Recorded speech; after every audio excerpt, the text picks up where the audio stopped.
Oke, thank you teman-teman.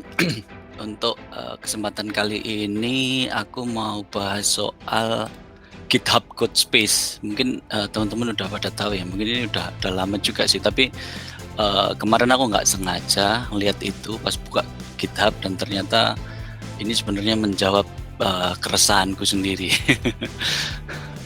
Jadi sebentar, aku share screen dulu ya.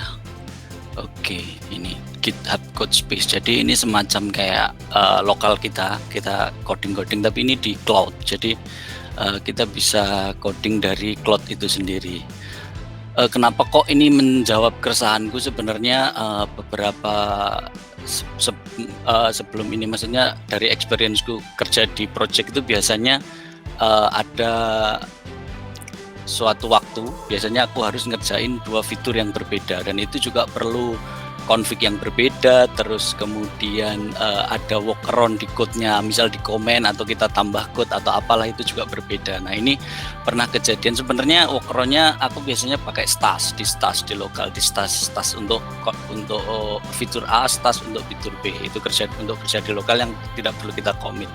Tapi ada satu kejadian waktu itu pindah komputer sehingga stash-nya itu kan ikut hilang, stash kan ada di lokal. Nah, jadi itu jadi keresahanku selama ini yang pernah aku yang terjadi. Jadi ini tuh semacam kayak kita bisa coding di cloud dengan config yang berbeda tapi belum kita commit. Jadi nanti misal kita ganti komputer atau apa, jadi kita bisa langsung ambil yang itu lagi.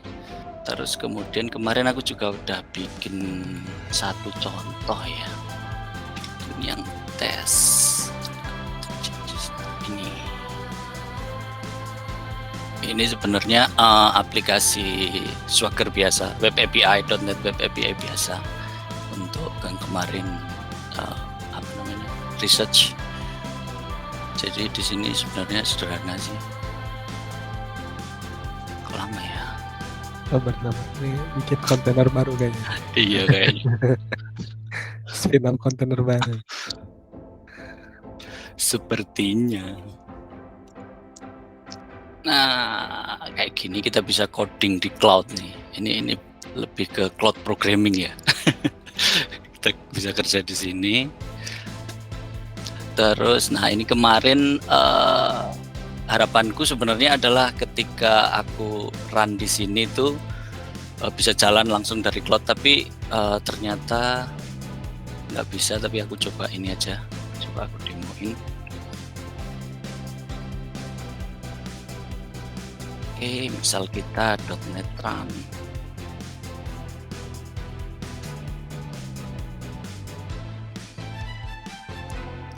Dia akan bikin semacam kontainer baru ya di GitHub-nya sendiri untuk kita bisa open di new browser di sini. Cuma sayangnya nggak tahu, belum riset lebih jauh, masih dia error di load balancer-nya di sini. Kayak gitu. Terus kemudian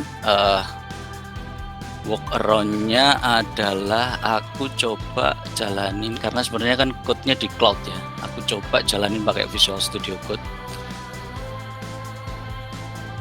dan berhasil sih. Coba, jadi kita bisa ini ke Remote Explorer dulu, terus kita ini nanti kalau belum connect kita perlu masukin credential kita mungkin ya. Terus ini kita ambil yang ini, connect to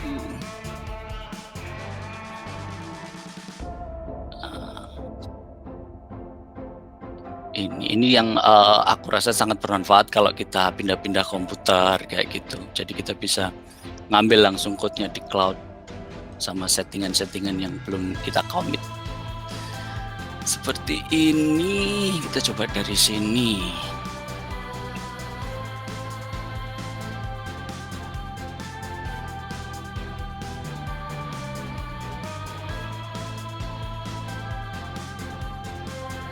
Apaan tuh? Oh, already in use. Kita start biasanya. Iya. Ini aja diganti ya. Di mana sih? Aduh, sorry. Iya, di sini. Launch setting di Launch properties. Setting. clone setting ya. Nah itu 66 lah ya.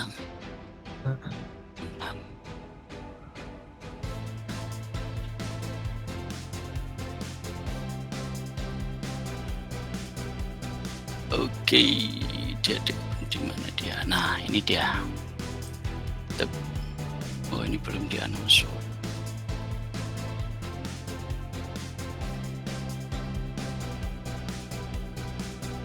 Nah, kayak gini. Jadi kita bisa running langsung dari cloud.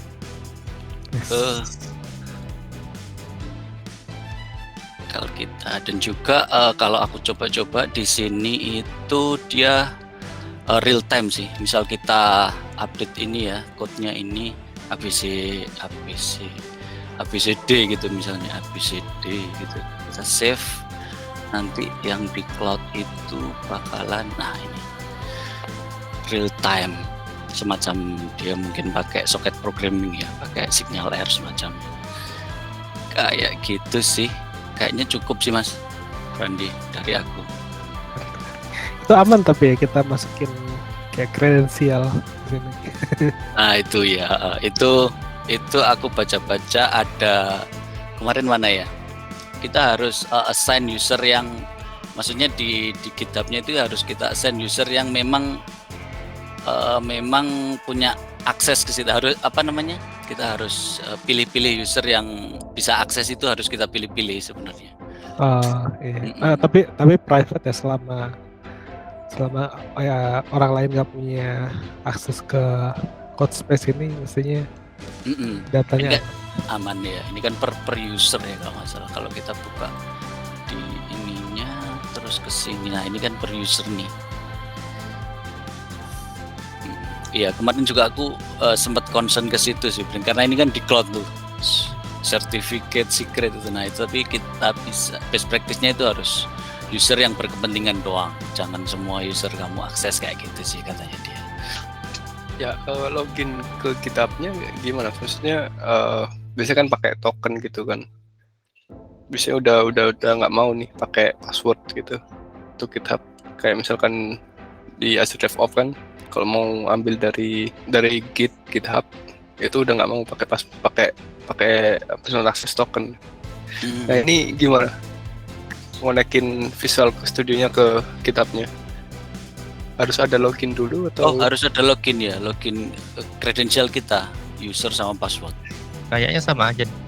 Kalau extension-nya VS Code itu GitHub extension, itu kan kita login tapi OAuth gitu. Oh. Enak, bisa fleksibel. Gimana maksudnya Yoga? Fleksibel gimana? Oh, maksudnya kalau apa namanya, pindah-pindah gitu loh, nggak di satu device aja, pindah-pindah PC gitu. Jadi bisa coding di mana aja. Iya. Di HP juga mungkin bisa. Di HP mungkin bisa. Harusnya bisa. pakai itu mau kemarin tuh apa? Face passwordless apa itu kemarin tuh? Passkey. Login with passkey, wah itu di mana-mana. Di mana-mana. Pricing bisa nanya. Bayar Gratis. masih gratis sekarang. Banyak sudah rilis ya. Iya itu, iya. Tapi selama ini masih nggak tahu sih pricingnya itu. Mungkin under ini kali ya, under organization karena sudah premium kan itu ya, nggak tahu juga ya, mungkin. Jadi paid charge nanti. Tapi apapun yang ke-charge itu harusnya kan, tapi ya nggak tahu juga sih kalau sistemnya. Harusnya kan ada notifikasi tuh ya, yang bagusnya lo ya.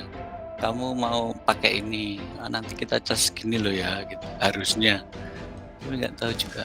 Kalau kayak di organization gitu, di GitHub kan sudah ada include gitu ya. Kayak misalnya GitHub Action berapa jam, jas, mungkin juga masuk di situ. Ini mungkin Core hours, soalnya kita bisa milih ya berapa core ini. Emang ada free-nya 120 hours. Ya. 15 GB storage. oh ini loh. Iya ini kelihatan ya, 2 core 32 GB storage. Iya. pay as you go kan ini kan sebenarnya. Mm-mm. Semakin lama buka ini, ya semakin mahal. Gitu. Kalau buat tipe-tipe orang tertentu mungkin nggak cocok ya. Kayak aku mungkin yang mikirnya lama. Mau ngoding aja mikir dulu lama. Mungkin yang sudah canggih langsung klik, tahu apa yang dikerjain, mungkin bisa lebih murah. Kalau kayak aku kayaknya lebih mahal deh kalau pakai ini. Oh iya ya, kalau ini ya per hour soalnya ya ngecasnya. Betul. Visual Studio belum support. Belum Visual Studio disebut. Code Iya. sama VS Code. JetBrains kalau nggak salah. Atau ya kalau nggak ada editor ya langsung di browser ya. Langsung di browser. Cuma itu tadi isunya, kalau di browser dia kayak dia kan di host di GitHub-nya kan, tapi masih ada nggak tahu isu di load balancer-nya, nggak tahu kenapa itu. Oke. Thank you Dika atas sharing knowledge. Oke, thank you Mas. Thank you. Thank you.